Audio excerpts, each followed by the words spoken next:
Hello everyone, Angel here, and we're resuming our Let's Play of TFTC Reimagined, and we're on to Battle 1 Mission 4, where we're once again going back to D-34, which has fallen thanks to another rebel attack. And so let's go take this back from these rebel scum. Whilst we were away dealing with the enemy cargo transfer, the rebels launched a bold second assault against Outpost D-34 and appeared to have successfully captured it. With its TIE complement heavily depleted from the first assault, Lancer frigates Slicer and Fowler were left behind to aid in its defense. We believe both frigates may have been disabled or destroyed, as we cannot establish contact with either vessel. What's even more troubling is the rebels seem to have timed their attack to coincide with our own, meaning they may have rebels. So, I mentioned before that when I started doing the voiceover for the briefing officer, I just used my original voice, my normal voice, with a bit more authority, and then I decided it was too bland, lacking character or personality, so I switched to this one. But this Battle 1, Mission 3 and Mission 4 certainly, most of Battle 1 I'd say actually, you can tell this is me doing the voice kind of for the first time, because I'm over accentuating certain words a lot more than I do later on as I become more comfortable and I say natural, air quotes, doing the voice. So you can tell I'm rolling the R's on the rebels, the rebels, and it's I quickly stopped doing that because A, it's actually quite difficult to roll the R's when you want them to for me, and two, it just sounded a bit crappy, a little too tongue-in-cheek. We believe you'll be... So yeah, I stopped doing that, and over time the accent comes a bit more natural. I think it's just most noticeable in this mission and the previous mission. Possibly in Mission 5 and Mission 6, I can't remember. And have a rear-firing turret, so be especially careful. The Emperor is concerned by the rebels' capture of Outpost D-34. So the Secret Order voice is done by a chap called Ilios, and he's the guy who's creating his Embers of the Empire campaign, which will have a campaign as large as the TIE Fighter campaign does, and that's set several years after the fall of the Empire and Return of the Jedi. While we were busy with our attack on the... But he did the voice for the Secret Order here, because I quite liked his... He has a deeper voice than me, and I quite liked his rendition of the Secret Order. Behind defending. So yeah, I think he did a fairly good job with that. That they've been disabled or destroyed. The modified frigate Fogger will lead an immediate assault to recapture the station, and I'd say I don't like the Lancer frigate profile in these map icons. It would be more noticeable if it was a sideways looking icon, which I think it was originally, but you can't really rotate those icons, because when you tell the game to rotate an icon, it'll end up being upside down or the wrong way, looking the wrong way. So a top-down view allows you to rotate the icon without it looking wrong for the most part. But yeah, like the Lancer frigate icon, it could look like a carrot cruiser or a dreadnought if you didn't know otherwise or weren't told otherwise. The Imperial Star. So here's another narrative thing. I had to come up with a reason why the hammer isn't with the Fogger straight away. So it's a little thin, I admit, but I just basically say the hammer is being resupplied so that they can resupply D-34 once it's recaptured. So the Fogger is being sent ahead as, you know, a faster ship to initiate the recapture operation. It's a little thin, but I think it works. I just wanted to give a reason why the hammer does not show up. Because if I think the hammer does show up, it just makes the mission too easy. I didn't quite want that. So here we are, TIE Interceptor, my favourite. And we can see one of the Lancer frigates has definitely survived.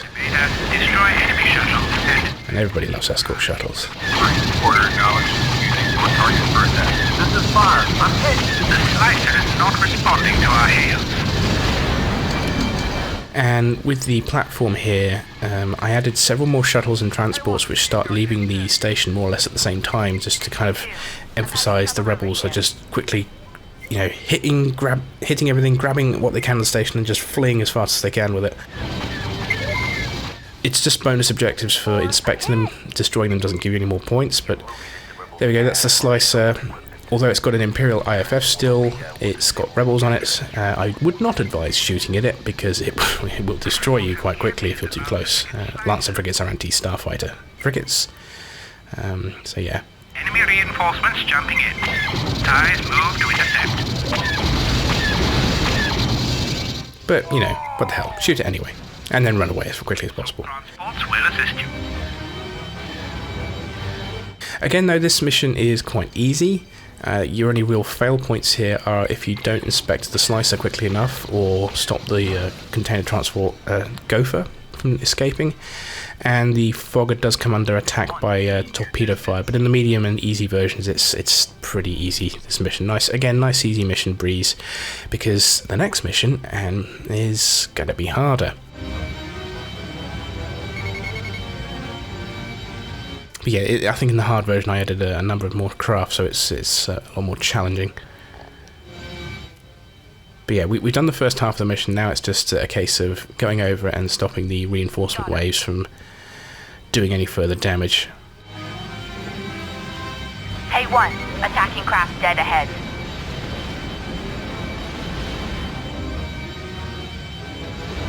Whoa! I mentioned in my previous video how the AI and lasers on freighters and capital ships, if it's using starfighter lasers, they can become very lethal on higher AI settings. The assault transport is an example of this. Very hard to balance sometimes.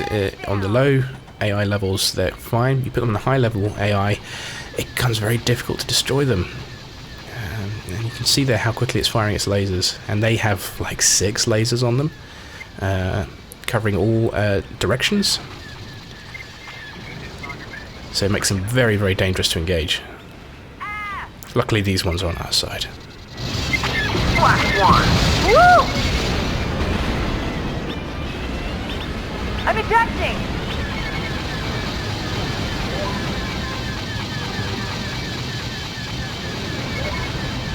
Report on primary target. They have been captured.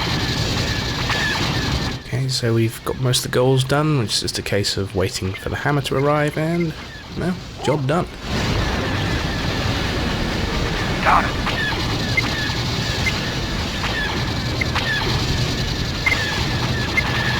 Wow.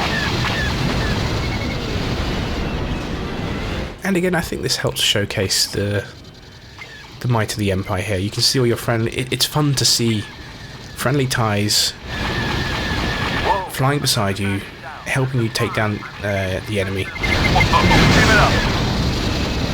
I think one of the bigger problems with TIE Fighter is... I say problems, it depends on really our perspective and outlook on this. Certainly in the later campaigns past Battle 8,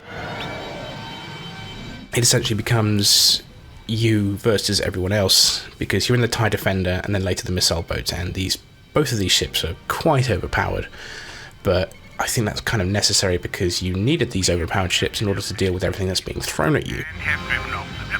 Because of the ship limitations at the time, you know, you wanted as many ships as possible, but that means you couldn't have as many friendly ships, which goes back to what I was saying about, you know, you're not really feeling this big military machine that is the Empire. And a big part of Reimagined is I want you to feel that.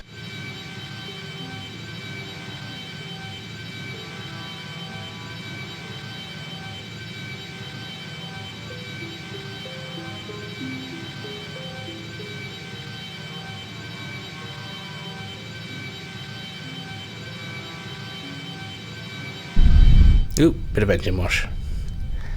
I do like the effect, the sparks flying, the electricity.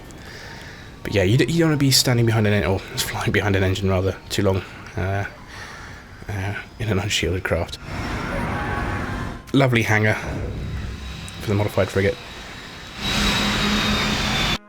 Despite a short but intense battle, we quickly... All the hangars are great. I think it adds a nice bit of flavour as well. Too many of our supplies. By changing the hangar, we had to create a few new hangars for the later campaigns in Classic. So there's one where you fly out of a container transport and a cargo ferry and even a corvette. And for Reimagined, we added a hangar for the Gazanti cruiser. And I say hangar, it's just the drop strut, basically, the docking strut. The rebels is of great concern. But anyway, that was Battle 1 Mission 4. Quickly. Next, it's very difficult mission in the Classic, perhaps not so much in the Reimagined, but we'll talk about that more in the next video. Until next time, good hunting.